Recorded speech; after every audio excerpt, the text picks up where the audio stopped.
커지는 가운데 포항제철소 인근 주민들이 자발적으로 대기 환경 조사에 나섰습니다. 어떤 결과가 나올지 관심을 모으고 있습니다. 경주시의회 의장단과 한국자유총연맹 포항시지회가 오늘 잇따라 일본 정부의 후쿠시마 원전 오염수 해양 방류 결정을 비판하는 성명을 내고 반대 집회도 개최했습니다. 여러분 안녕하십니까? 포항 MBC 뉴스입니다. 수십 년째 포스코에서 배출되는 유해 물질에 대해 논란이 커지고 있지만 지자체와 정부는 아직 어떠한 조사에도 나서지 않고 있습니다. 개선에 진척이 없자 포항제철소 인근 주민들이 집 마당과 동네에 측정기를 설치해 직접 대기질 측정에 나서기로 했습니다. 장미쁨 기자가 보도합니다. 검은 분진이 잇따라 발견된 포항제철소 인근 포항시 해도동과 송도동.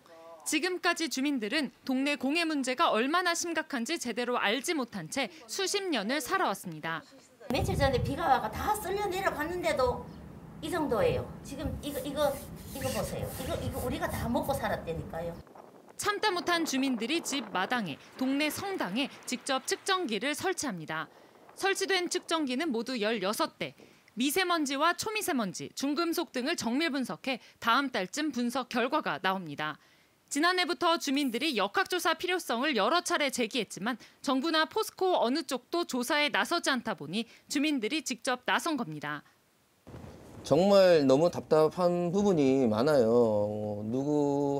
누구라도 이 환경에 대해서 얘기해 주는 사람도 없고 건강대로 안 좋아지는 것 같고. 앞서 유사한 공해 피해가 발생한 광양제철소에서도 주민들이 직접 이와 같은 분진을 모아 성분 분석을 시행한 바 있습니다. 수은과 납, 니켈 등 인체에 유해한 중금속이 다수 검출됐고 일부 시료에서는 아연과 카드뮴, 니켈이 기준치를 초과했습니다. 하지만 주민들의 거듭된 요구에도 포항에서는 주민 건강조사가 전혀 실시되지 않아 불안감만 커지고 있는 상황. 우리가 아무리 지금 공기의 질이 안 좋다라고 얘기를 해도 지금 시 쪽에서는 항상 적정치다라고만 얘기를 하기 때문에 그런 면에 있어서 이제 좀 답답함을 많이 느끼는 부분입니다. 포항 지역 시민단체는 제철소 대기오염 물질로 인해 주민들이 각종 질환에 시달리고 있다며 전면적인 조사가 필요하다고 밝혔습니다.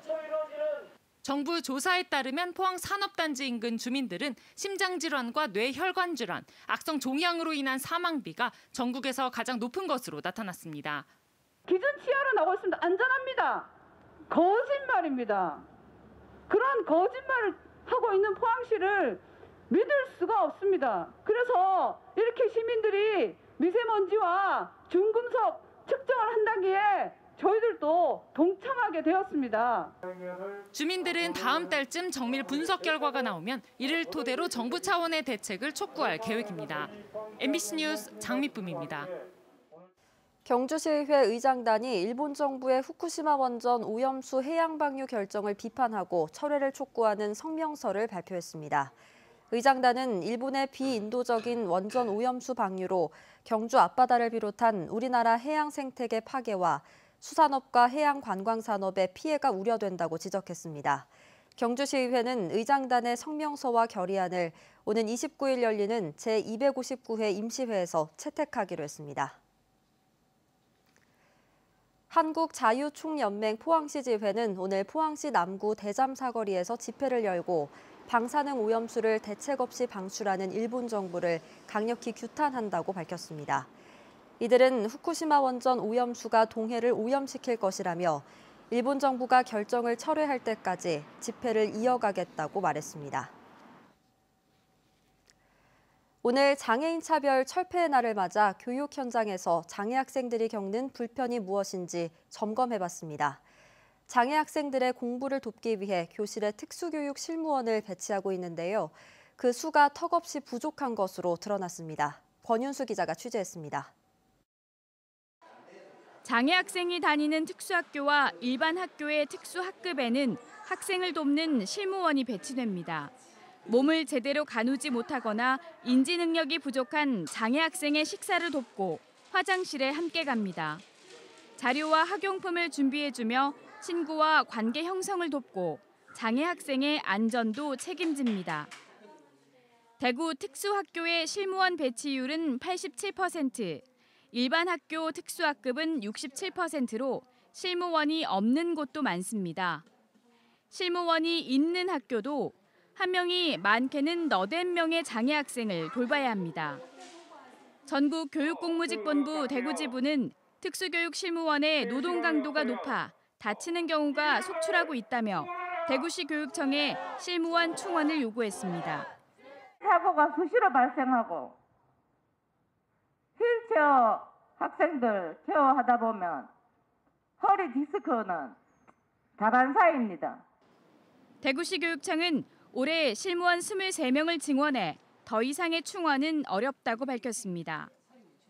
특수교육 실무원이 없는 학급에는 장애 학생을 돕는 사회복무요원 179명을 배치해 보조인력 배치율이 100% 안팎이라며 문제가 없다는 입장입니다. 하지만 사회복무요원들은 장애 학생에 대한 인식이 부족해 역할을 기대하기 힘들다는 지적입니다. 일반 아이들 대하듯이 똑같이 대하고 있습니다. 전혀 그렇게 하면 안 됩니다. 특수 장애 아이들은 그 개별의 교육이 있습니다.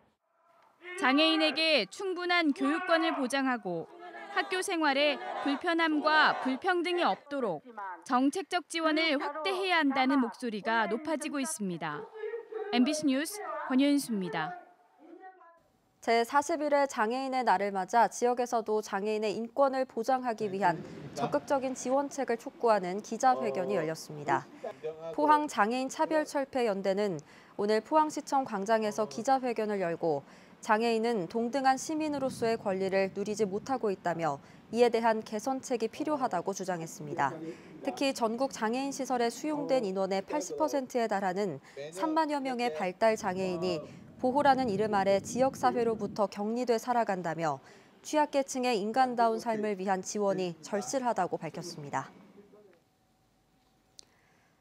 경상북도 전현직 공무원 6명과 이들의 가족 등 60여 명이 땅 투기 조사를 위한 개인정보 제공을 거부했습니다.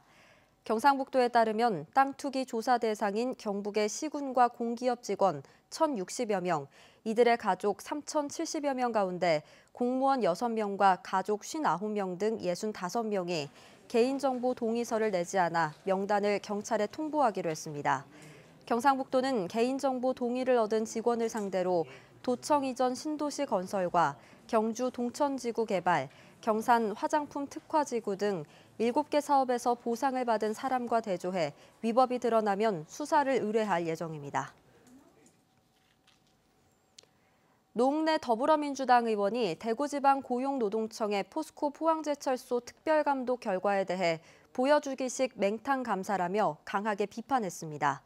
노 의원은 오늘 국회 환경노동위원회 전체회의에서 5년 동안 포스코에서 40명 이상의 노동자가 목숨을 잃은 것은 회사의 비상식적인 안전 불감증이 불러온 구조적 살인이며 보여주기식 솜방망이 처벌이 포스코를 산재 왕국으로 만든 것이나 다름없다며 이같이 말했습니다. 노 의원은 이어 대구지방고용노동청의 감독 결과 보도자료에 대해 산재가 발생해 특별감사를 수행한 기관이 엄정한 지적 대신 오히려 포스코의 안전대책 실행을 대신 홍보해줬다고 지적했습니다. 또한 지난 2월 산재청문회 당시 약속한 조치 내역이 어떻게 실행되고 있는지 결과 보고서를 제출해달라고 이재갑 고용노동부 장관에게 요구했습니다. 절기상 고구인 오늘 맑고 따뜻한 날씨가 이어졌습니다. 동해안 지방은 내일 동풍의 영향을 받으며 기온이 조금 낮아지겠는데요. 한낮에는 자외선 지수가 매우 나쁨 수준을 보이겠습니다. 조주경 기상캐스터입니다. 벌써 봄의 마지막 절기 고구입니다. 하늘이 맑아서 따뜻하게 내리쬐는 볕이 기온을 크게 끌어올렸는데요. 그만큼 자외선 지수는 매우 높은 단계까지 올랐고요. 오존 농도 역시 나쁜 단계까지 치솟았습니다. 내일도 자외선과 오존 농도는 높겠습니다. 다만 우리 지역은 동풍의 영향을 받으면서 내일은 오늘보다 더 선선하겠습니다. 이어서 자세한 지역별 날씨 보시면 내일은 구름 많다가 오후부터는 맑은 하늘과 함께하겠습니다. 아침 기온은 8도에서 12도로 오늘과 비슷하거나 조금 낮게 시작하겠고요. 한낮 기온은 울진이 18도, 영덕과 포항 21도, 경주는 26도까지 오르겠습니다. 울릉도와 독도도 맑은 가운데 아침 기온은 울릉도, 독도 11도에서 12도로 예상되고요. 한낮 기온은 울릉도 18도, 독도 15도에 머물겠습니다. 동해 전해상에서는 최고 1.5m까지 일면서 오늘보다도 더 잔잔하게 일겠습니다. 이번 한 주 동안에는 대체로 맑고 포근한 날씨가 이어지겠지만 우리 지역은 계속해서 동풍의 영향을 받으면서 기온은 차차 더 떨어질 전망입니다. 날씨였습니다. 포항시는 한국블록체인협회, 포스텍, 한동대와 함께 포항 블록체인 혁신 생태계 조성을 위한 협약을 맺었습니다. 협약 참여기관은 다양한 분야 데이터 발굴 및 체계적 수집에 협력하고 블록체인 기술을 공동 연구하며 일자리 창출을 통해 블록체인 산업 생태계 구축에 힘을 쏟기로 약속했습니다. 블록체인은 데이터를 투명하게 기록 관리하는 분산형 데이터 저장 기술로 4차 산업혁명의 핵심 기술로 주목받고 있습니다. 오늘 아침 7시 40분쯤 독도 인근 해역에서 10톤급 수상 레저용 요트가 좌초됐습니다. 당시 요트에는 5명이 타고 있었고 신고를 받고 출동한 독도 경비대에 의해 무사히 구조됐습니다. 경찰은 요트가 독도에 접안을 시도하던 중 사고가 난 것으로 보고 정확한 사고 경위를 조사하고 있습니다. 울릉군이 울릉도와 독도를 유네스코 세계 자연유산으로 등재하기 위한 계획과 관련해 주민 설문조사를 실시합니다. 울릉군은 주민 의견을 수렴해 현재 진행 중인 세계 자연유산 타당성 조사와 연구 용역에 반영할 계획입니다.